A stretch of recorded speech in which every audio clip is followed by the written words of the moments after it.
السلام عليكم ورحمة الله. مرحبا بكم على قناتكم Math TCS مع الأستاذ معروف.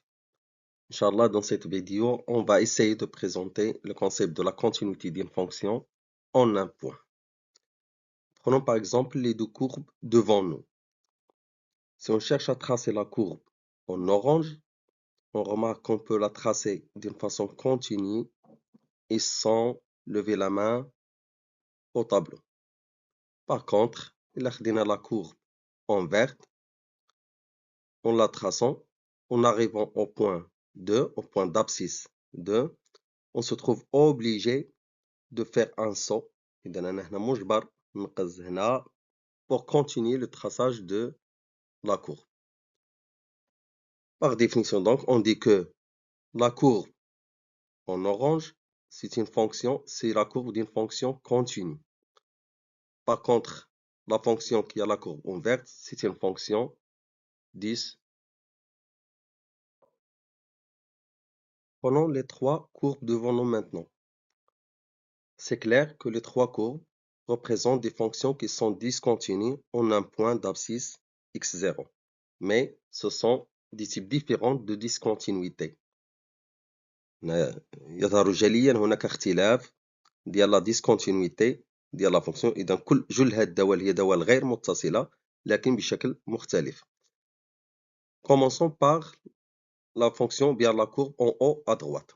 Donc هاد لا courbe اللي عندي في الاعلى على اليمين. Qu'est-ce qu'on remarque? Que la courbe a essayé de se joindre au point x0. Donc, on remarque très bien que la limite à gauche, en x0, est égale à la limite à droite en x0. Mais les deux limites sont différentes de l'image de x0. Donc, c'est une, c'est une méthode de montrer la discontinuité. On peut avoir la limite à gauche égale à la limite à droite, mais elles sont différentes de l'image de x0. Prenons maintenant la courbe en haut à gauche. Donc, il est clair que la fonction est continue en x0 à gauche, puisque la limite à gauche égale à l'image de x0. Mais l'image en x0 est différente de la limite à droite. Donc, c'est une fonction discontinue.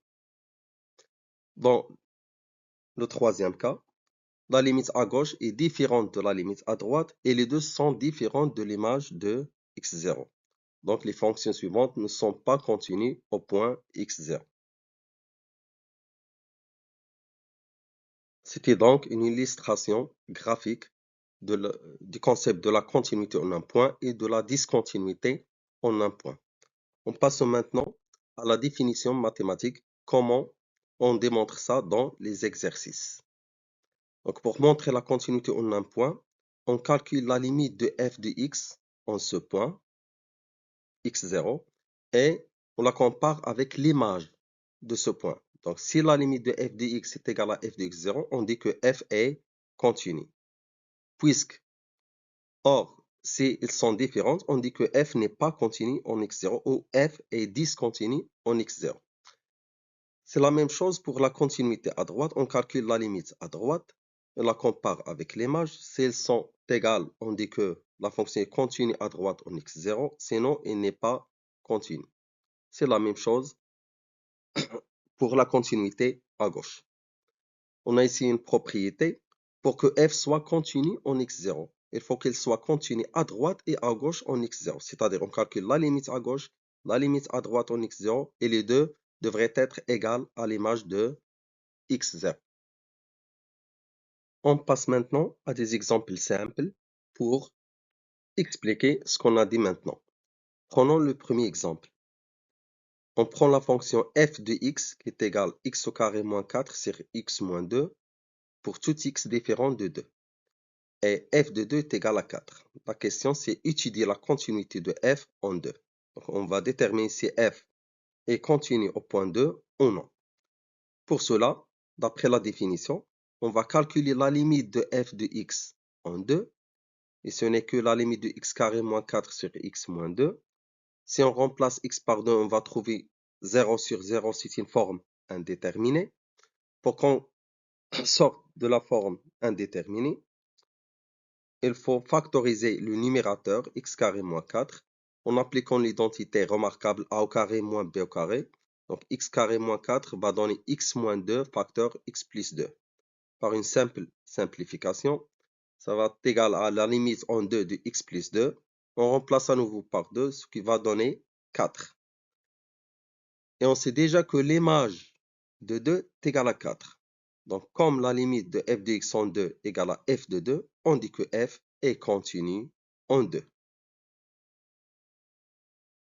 Passons maintenant à un deuxième exemple. On prend la fonction f de x égale x au carré plus 3x moins 4 sur x moins 1 si x différent de 1. Et l'image de 1 est égale à 2. On calcule la limite de f de x en 1. Ça va donner x au carré plus la limite de x au carré plus 3x moins 4 sur x moins 1. Par une simple substitution par 1, on va trouver encore 0 sur 0. C'est une forme indéterminée. Donc, pour qu'on puisse factoriser x carré plus 3x moins 4, il y en a plusieurs méthodes. On peut utiliser le discriminant delta ou autre truc. Pour cela, ceux qui ne savent pas factoriser, vous pouvez revenir à des vidéos de factorisation d'un polynôme ax carré plus bx plus c sur la chaîne. Donc la factorisation va donner x moins 1 facteur x plus 4 sur x moins 1. On simplifie par x moins 1 est égal à la limite de 1 de x plus 4, ce qui va donner 5. On remarque que la limite de f de x en 1, c'est-à-dire 5, est différente de l'image de 1, ce qui est 2. Donc f n'est pas continu en 1. Prenons maintenant un troisième exemple. f de x est égal à racine de x moins 1 sur x moins 1 si x strictement supérieur à 1. f de x est égal à racine de x carré plus 1 si x est strictement inférieur à 1. f de 1 est égal à 1 sur 2. Qu'est-ce qu'on remarque d'abord, avant de commencer d'étudier la continuité de f en 1? Que l'expression de f en 1 à droite est différente de l'expression de f en 1 à gauche. Donc, si on veut chercher à calculer la limite de f de x en 1, donc de quelle expression on va utiliser? Donc, c'est difficile. Donc, on est obligé d'étudier la continuité en 1 à droite et en 1 à gauche. Après, on compare les deux résultats. Commençons par la continuité en 1 à droite. Donc, la limite de f de x quand x tend vers 1 à droite, la limite de racine x moins 1 sur x moins 1. On multiplie le numérateur et le dénominateur par le conjugué de racine x moins 1. Ce n'est que racine x plus 1. Ça va donner donc une identité remarquable. Donc, le carré va enlever la racine carrée. Après, on simplifie par x moins 1 est égal à la limite en 1 à droite de 1 sur racine x plus 1 est égal à 1 sur 2. En comparant ce résultat avec l'image de 1, on sait que f de 1 est égal à 1 sur 2. Donc, on dit que f est continu en 1 à droite, puisque la limite à droite est égale à l'image de 1. Passons maintenant à étudier la limite de f de x en 1 à gauche. Donc, la limite de f de x quand x tend vers 1 à gauche, donc x est inférieur à 1, on va utiliser la deuxième expression maintenant, est égale à la limite de la racine carrée de x au carré plus 1 en 1 à gauche. On remplace par 1, ça va donner racine de 2 qui est différente de 1 sur 2, l'image de 1. Donc, on a la fonction f est continue à droite, mais elle n'est pas continue à gauche. Rappelons maintenant la propriété qu'on a dit auparavant.